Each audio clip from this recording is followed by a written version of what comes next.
Manipuri housing oriba irang asiga mari lainana chingkhong chingyada laiba vulnerable area kuntrani panda micham ngaknaba state amadi central forcing deploy tawkre haina chief minister N Biren phongdorakli. Union Home Minister Amit Shah ki Manipur khongchet mangoinana Ministry of Home Affairs na shuda laiba koki outfit sing gi luchingba madi cadre sing gi mathakta akan bathabak laukhalagani haibi.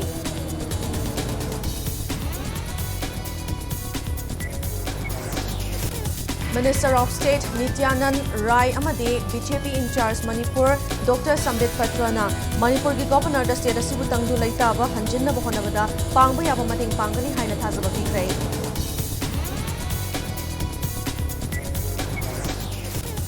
Union Home Minister Amit Shah ki Manipur khongchet thengmali khongchet asina solution purakani thazadi haina JDU Manipur unit ki chief spokesperson Dr. Nimai Chan Luwang na phongdorakli.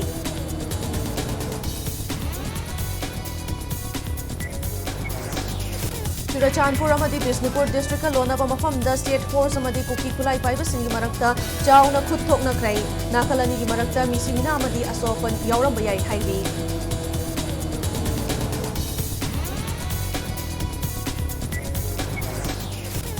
Kuki MLA tarana Manipur thugai na ba firep lauraba pawba MP MLA singna tumina laishili haina pendraba miyamna Union Minister of State RK Ranjan gi yumda thumjin krai amang atadi thokidrei.